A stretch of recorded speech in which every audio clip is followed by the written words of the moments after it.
How's it going, everyone? Today we're going to make some very simple intro chord pads using Vital and some saw waves, not this kalimba, marimba, whatever it is. Alright, so let's get straight into this little loop that I've made here, the intro loop.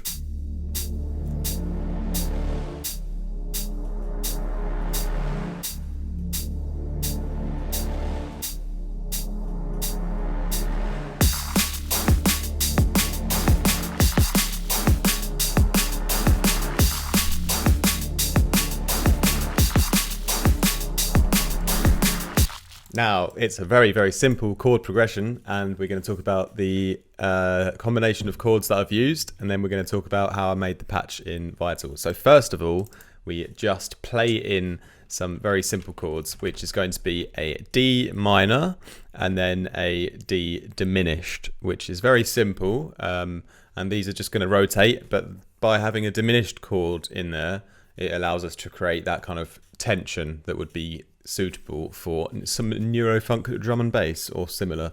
So we're just playing in these notes here. So we've just got a D, F, and then A.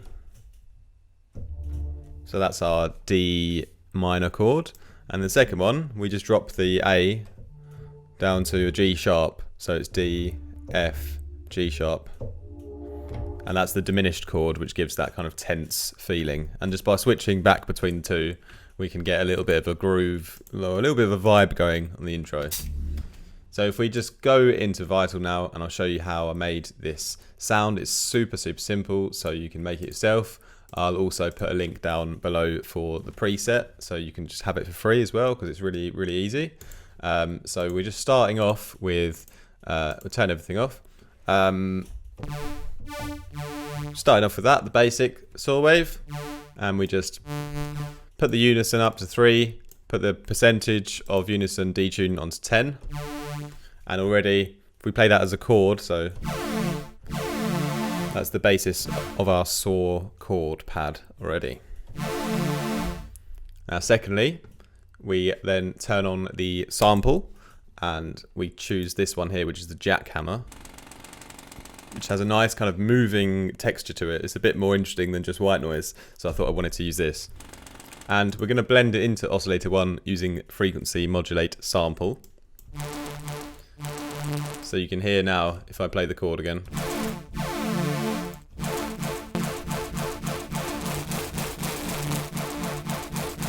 We sort of blend that sample in to the actual saw, so we get away from the synth sound a bit, and we get more into like a textural realm.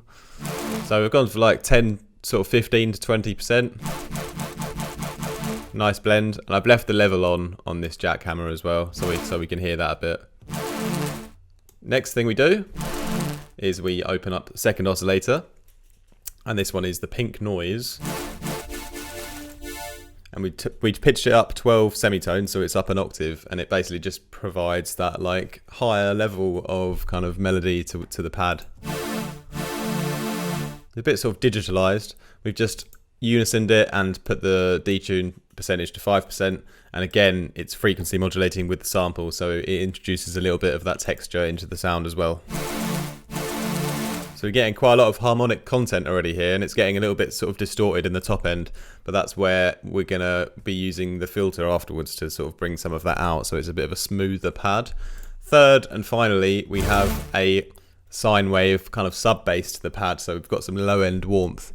And on here, I've actually gone onto the transpose snap setting, and I've clicked on D, so that when we're playing all of these chords, the sub is really only ever playing a D. Now, there's an interesting thing that happens when you play the sub on this first chord.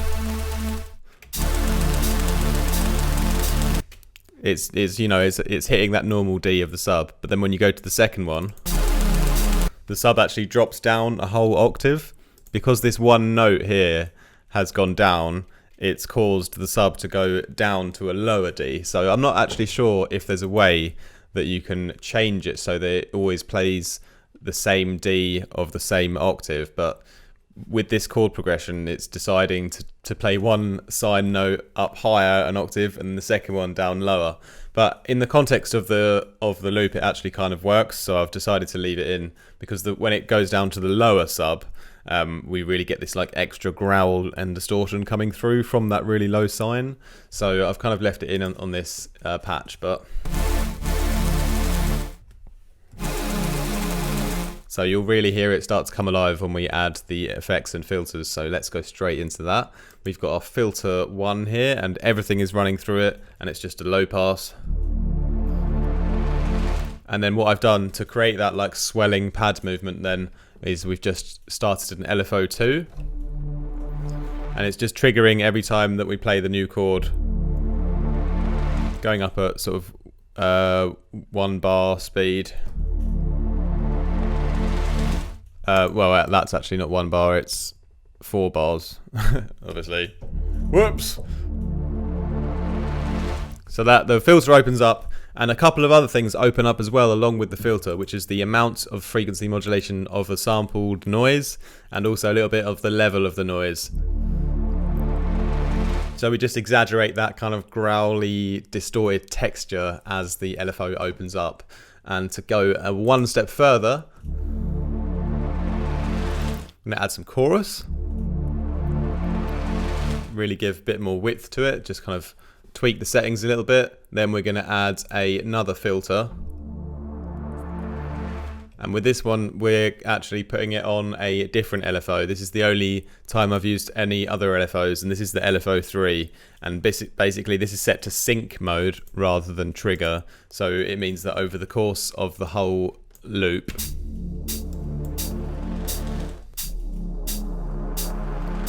it doesn't re-trigger. So for that second chord, which is the diminished chord, the LFO is still rising, and that's causing the filter to be different on the second chord rather than the first chord. So we get a bit more of a progression going on over the course of the whole 2-chord loop.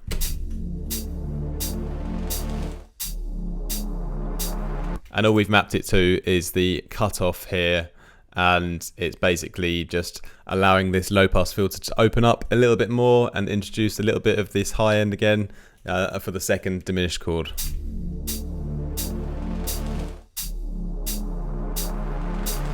And then we can really start to bring out a bit of that distorted flavor just by driving the distortion a little bit. And again, that's going in the LFO2 so that we drive the sound a bit towards the end of the pad, because that kind of, you know, brings that extra tension before it sort of drops off and starts again.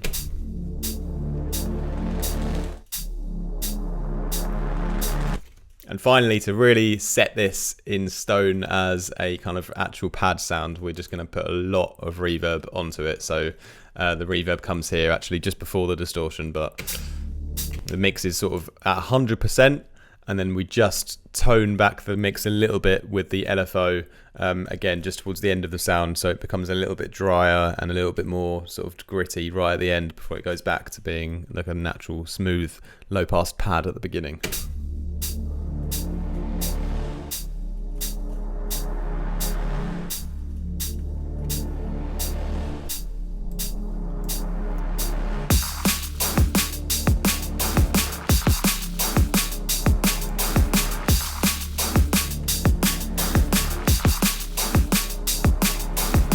So obviously it's quite simple, but as you can see, it works on its own in that kind of context at the beginning here.